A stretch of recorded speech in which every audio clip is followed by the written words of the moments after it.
Kesuksesan dan kebahagiaan bukanlah ukuran yang tepat untuk dibandingkan. Orang yang terlihat sudah sukses belum tentu merasakan kebahagiaan dalam hidupnya. Karena kebahagiaan sebenarnya justru terletak pada rasa syukur. Semakin mudah manusia mensyukuri hidupnya, maka ia akan semakin bahagia karena merasa cukup. Jadi tetap semangat buat kamu yang lagi berjuang.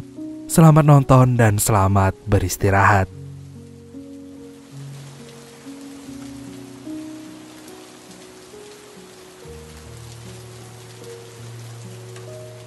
Bocah laki-laki ini bernama Nate. Dia adalah anak sulung dari 2 bersaudara. Dia punya adik laki-laki yang masih SD dan ibunya hanyalah seorang pelayan di sebuah kedai kopi. Oleh karena itu, Nate bekerja keras untuk memenuhi kebutuhan hidup keluarganya. Meskipun ibunya tidak menuntut apapun, tapi Nate menyayangi sang ibu dan ingin meringankan beban hidupnya. Makanya Nate mengajak Topper, sahabatnya, untuk melakukan pekerjaan sampingan sebagai pengedar narkoboy. Jadi pagi ini Nate mengajak Topper menemui Brendan, seorang pengedar yang telah memiliki banyak anak buah. Brendan terkenal punya banyak jaringan dan kolega dalam bisnis ini. Sayangnya Brendan bukanlah orang yang ramah, apalagi kalau bertemu dengan orang lain yang rasis padanya karena dia merupakan anak adopsi. Itu akan membuat Brendan begitu marah. Sebenarnya ini juga kesalahan Nate yang suka bercanda berlebihan. Sehingga bukannya mendapat respek dari Brendan, sekarang Nate justru diusir dari sana. Sebenarnya Nate ini sudah memiliki pekerjaan sebagai seorang pengantar pizza. Namun karena ia tumbuh di lingkungan para konsumen narkoboy, Nate yakin kalau bisnis ini akan memberinya banyak keuntungan. Dan hampir setiap malam Nate memikirkan cara untuk mendapatkan jaringan narkoboy supaya dia bisa menembus jaringan bisnis itu. Hingga akhirnya ia pun menemukan seseorang yang katanya merupakan distributor bernama Joseph Loya. Maka keesokan harinya Nate pun mendatangi kantor Joseph. Tapi supaya identitasnya tidak dikenali, Nate menggunakan topeng di seluruh wajahnya. Hal ini menunjukkan bahwa Nate baru pertama kali menjalankan bisnis ini. Oleh karena itu, Joseph sebenarnya gak yakin dengan kemampuan Nate karena pekerjaan ini sangatlah berbahaya. Namun supaya Joseph mempercayainya, Nate pun mengaku bahwa dia tidak akan menjualnya sendiri. Dia akan ngajakin temennya untuk menemukan para konsumen baru yang bisa menjadi pelanggan mereka. Tapi Joseph berkata kalau Nate setidaknya harus punya jaminan. Karena kalau ia tertangkap, ia membutuhkan rencana cadangan seperti rumah pelarian. Karena di dalam bisnis ini, hal tersulit bukanlah menjual barangnya, melainkan kalau mereka ketahuan oleh pihak berwajib. Akhirnya Nate pun berpikir dan berandai-andai bersama Topper. Sejauh ini Nate tahu kalau kota mereka berbatasan langsung dengan Kanada. Tapi mereka tidak mungkin melintasi perbatasan Kanada dan Amerika sambil membawa barang haram itu. Namun Nate punya ide, tempat tinggalnya memang berbatasan dengan Kanada, tapi mereka bisa melewati jalur lain tanpa harus melewati bagian imigrasi, yaitu hutan yang terletak di antara Amerika dengan Kanada. Oleh karena itu, esok harinya Nate dan Topper pun mencoba melintasi hutan perbatasan itu. Awalnya Nate mengira mereka akan berhadapan dengan tentara atau ranjau di hutan tersebut. Tapi ternyata tidak ada apapun di sana, sehingga mereka bisa bebas melintasi perbatasan itu tanpa ketahuan. Namun meskipun baru pertama kali melakukannya, untungnya Topper membawa kompas yang bisa menuntun mereka menuju jalan raya. Beberapa jam kemudian mereka pun menyadari jika telah melintasi Amerika dan sudah berada di Kanada. Mereka pun merasa senang karena misi pertama mereka telah berhasil dilewati.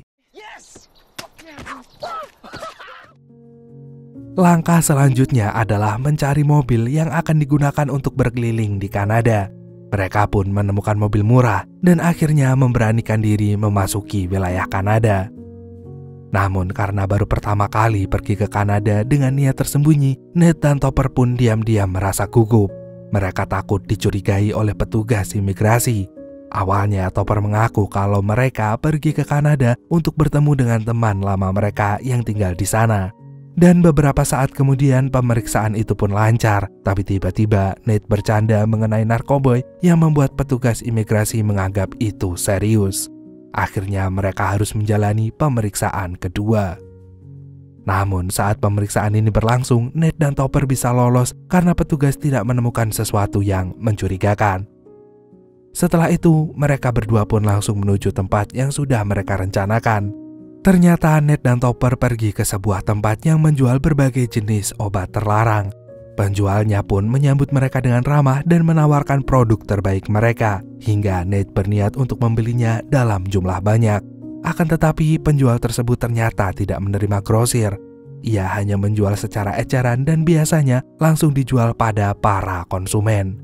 Tapi sebelum Nate dan Topper pergi, tiba-tiba ada seseorang yang mendatangi mereka dan berkata kalau tempat itu telah diawasi. Makanya mereka harus berhati-hati dan akhirnya mereka pun dibawa ke tempat lain.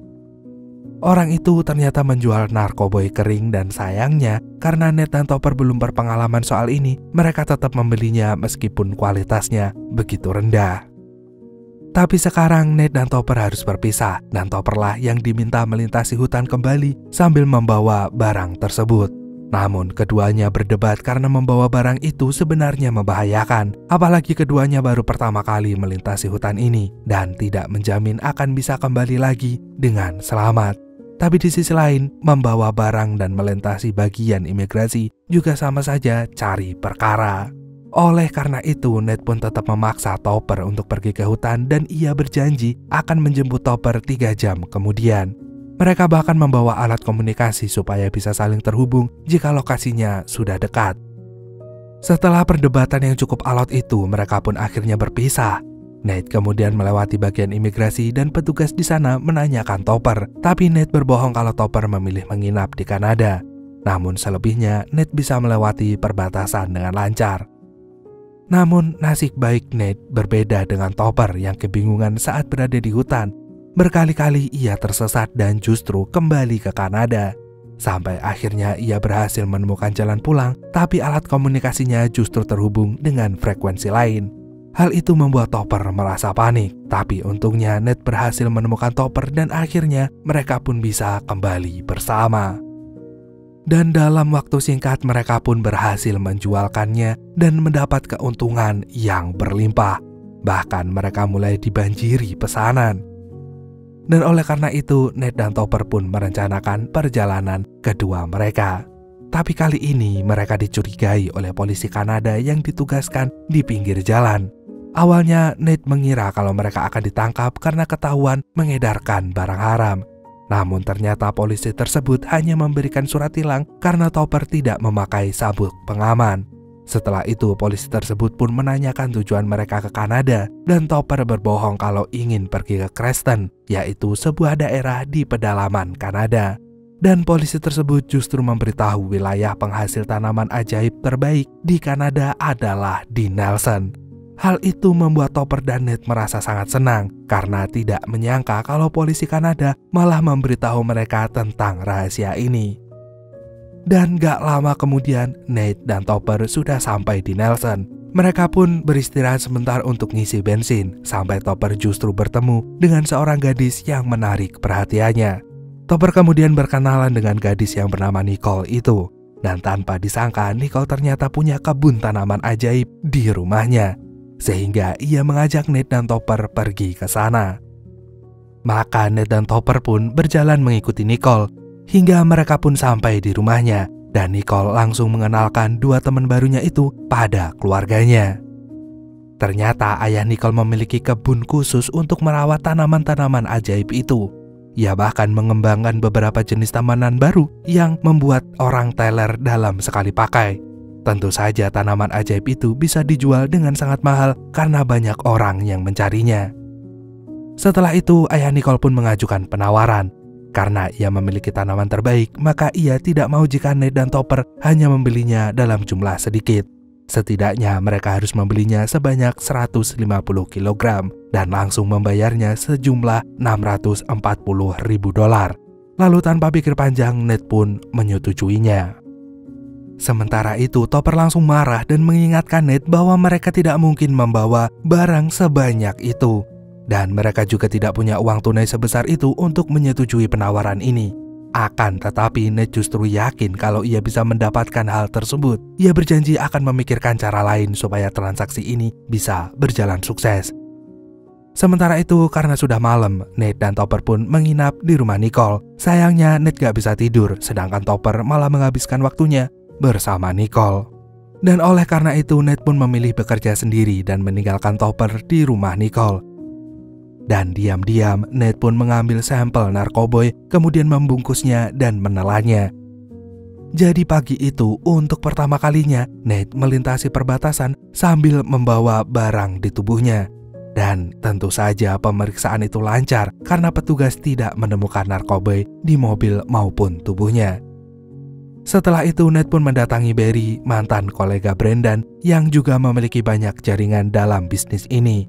Namun untuk menemui Barry, Nate merasa sangat gugup. Tapi Nate berusaha menunjukkan keseriusannya di hadapan Barry dan berjanji bahwa ia tidak akan membohonginya. Akan tetapi, karena Barry melihat Nate yang terlihat seperti anak culun, ia pun mengabaikan penawaran Nate. Tapi ternyata sudut pandang Barry berubah. Ia pun mengutus anak buahnya untuk memeriksa Nate dan memastikan latar belakang keluarga Nate. Dan 3 hari kemudian, Barry meminta Nate datang menemuinya. Di sini Barry menyampaikan bahwa banyak pesan untuk Nate. Intinya bisnis ini benar-benar berbahaya. Apalagi Barry telah menyelidiki keluarga Nate sehingga ia tahu kalau Nate punya adik laki-laki dan juga seorang ibu. Jadi jika Nate mengkhianati Barry, maka Nate juga akan kehilangan keluarganya itu. Namun karena Nate sekarang udah di posisi yang gak bisa mundur lagi, ia pun mau gak mau menyetujui kesepakatan ini. Setelah itu, Nate membentuk tim yang berasal dari teman-temannya, dan tim inilah yang akan menyalurkan barang-barang itu dari Nicole dan menyebarkannya di Amerika. Nate menyebutnya sebagai tim pelari. Mereka bertugas menyeberangi hutan seperti yang selama ini Topper lakukan. Namun supaya mereka bisa menyeberangi hutan tersebut dengan aman, mereka berlatih lari di dalam hutan, bahkan menggunakan kostum khusus supaya bisa menyamar seperti semak-semak dalam hutan. Dan ternyata persiapan mereka selama ini gak sia-sia. Misi pertama Nate sebagai tim pun berhasil dan mereka menghasilkan untung yang begitu banyak. Dan sesuai janjinya, Nate memberikan $3.500 untuk masing-masing tim pelari. Ia juga mengajak mereka makan siang di restoran cepat saji. Setelah perayaan itu, Nate berpesan pada teman-temannya untuk merahasiakan hal ini. Tapi belum sampai pesta itu selesai, seorang bocah tahu-tahu meminta Topper untuk merekrutnya karena ia tahu kalau Topper dan teman-temannya ini adalah pengedar tanaman ajaib. Nate pun langsung marah dan ia pun kesal karena ia yakin ada salah satu temannya yang membocorkan pekerjaan ini. Dan kedua, ia juga kesal karena bocah tadi malah bertanya pada Topper, padahal di sini Nate adalah dalang dari seluruh aksi yang mereka lakukan. Akhirnya Topper pun berusaha menenangkan Nate, tapi di sisi lain juga ia minta keuntungan lebih karena selama ini ia telah menemani Nate sebagai sahabatnya. Namun Nate juga mengingatkan Topper bahwa ia justru sibuk berpacaran sedangkan Nate bekerja sendirian. Hal ini pun membuat Topper semakin kesal dan mengancam meninggalkan Nate. Maka Nate pun memberi tawaran $7.000, tapi Topper meminta $10.000. Akhirnya, karena gak mau kehilangan sahabatnya, Nate pun mengabulkan permintaan itu. Karena sebenarnya keuntungan yang didapatkan oleh Nate jauh lebih banyak dari angka tersebut. Dan dalam waktu singkat, Nate berhasil membeli rumah baru untuk ibu dan juga adiknya. Ibu Nate pun merasa terkejut sekaligus bangga karena anak sulungnya berhasil memberi rumah. Akan tetapi adik Nate telah mendengar bahwa kakaknya ini terlibat dalam jaringan pengedar tanaman ajaib.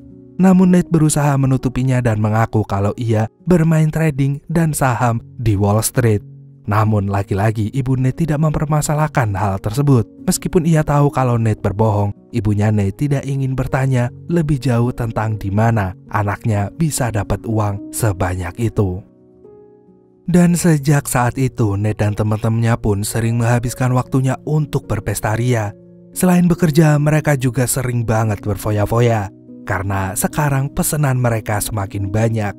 Bahkan untuk menampung barang-barang itu mereka menyewa sebuah apartemen Dari yang awalnya mengunjungi apartemen itu seminggu sekali, sampai akhirnya mereka ke sana setiap hari karena pesanan terus berdatangan dari semua penjuru negara. Makanya Nate pun semakin kaya raya dan semakin sering berpesta, dan ia lupa kalau seharusnya ia merahasiakan kekayaannya atau hal ini bisa membuat orang lain curiga. Dan masalah pun datang ketika Brendan mengetahui Nate yang kini juga jadi pengedar. Ia marah karena merasa wilayah operasinya telah direbut oleh kelompoknya Nate. Oleh karena itu, suatu hari Brendan mendatangi rumah Nate yang sedang menggelar pesta dan melakukan serangan untuk mengacaukan pesta itu. Nate pun marah karena Brendan sudah berani menyerang rumahnya, apalagi di sana Nate tinggal bersama ibu dan juga adiknya. Ia pun membalas serangan Brendan, namun sayangnya orang itu justru kabur dan membuat Nate semakin kesal. Setelah penyerangan itu, hubungan Nate dan Brendan semakin memanas. Di lain tempat, Brendan memanggil preman bayaran untuk menghabisi nyawa Nate dan juga Topper. Tapi dia membayar preman itu dengan harga rendah. Awalnya preman itu merasa kesal, namun Brendan menjamin bahwa preman itu bisa menemukan uangnya Nate, atau setidaknya tanaman ajaib di rumahnya Nate. Jadi akhirnya sang preman pun bersedia menerima pekerjaan ini. Sementara itu, Nate yang ingin melindungi keluarga dan teman-temannya mengajak mereka tinggal di rumah Barry sebelum kondisinya benar-benar aman. Akan tetapi salah satu teman Nate yang bernama Skaz memilih tinggal di rumah Nate bersama pacarnya. Nate pun mengizinkannya selama tidak membuat keributan di sana. Tapi sialnya preman bayaran Brendan justru menemukan Skaz dan mengancamnya supaya mereka membawa Nate ke sana.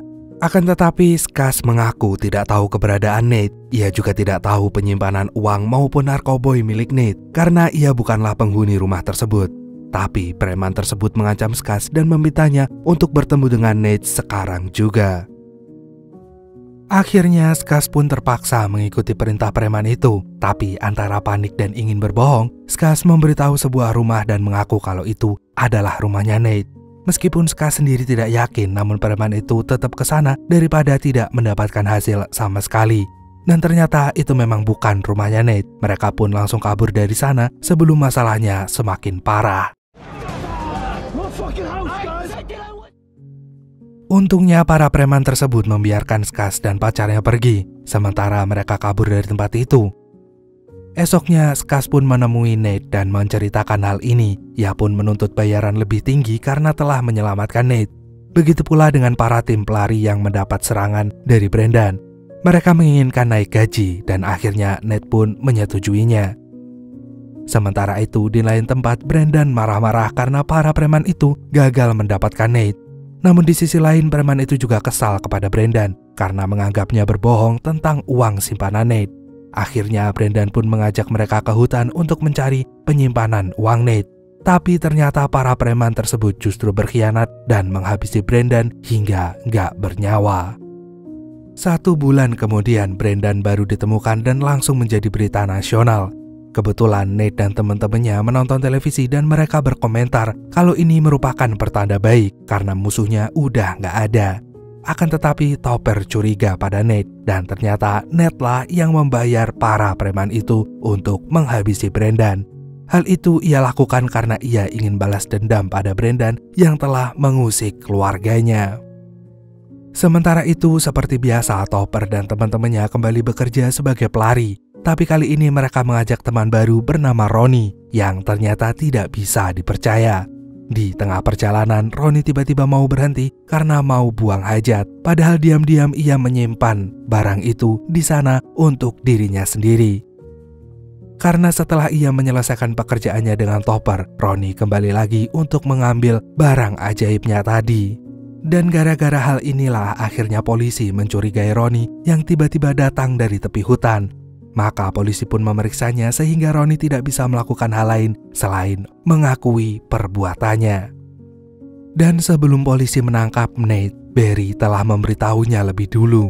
Melalui jaringan yang ia miliki, Barry tahu kalau sekarang Nate sudah diawasi oleh kepolisian. Oleh karena itu, ia harus segera kabur dan menghilang. Barry ternyata ingin menyelamatkan Nate karena selama ini bocah itu tidak pernah mengkhianatinya. Lalu keesokan harinya, Ronnie diam-diam bekerja sama dengan polisi untuk meringkus teman-temannya yang lain. Dan akhirnya teman-teman Nate pun tertangkap, tapi Nate udah kabur. Ibu Nate sendiri mengaku tidak mengetahui keberadaan anaknya, sehingga ia dianggap tidak terlibat sama sekali dalam masalah ini. Padahal sebenarnya ibu Nate tahu kalau anaknya bersembunyi di Kanada. Ia justru melarang anaknya pulang karena polisi tengah mencarinya.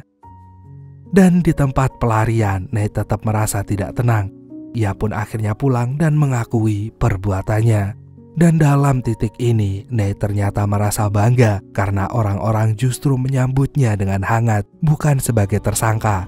Hal ini terjadi karena orang-orang salut pada tindakan Nate yang akhirnya menyerahkan diri ke polisi. Dan setelah sekian lama diabaikan dan diremehkan, sekarang orang-orang telah mengakui kehebatannya Nate yang berhasil memimpin jaringan penyelundupan narkoboy di Amerika. Dan menjadi salah satu anak muda terkaya di Amerika, namun lewat jalur yang salah.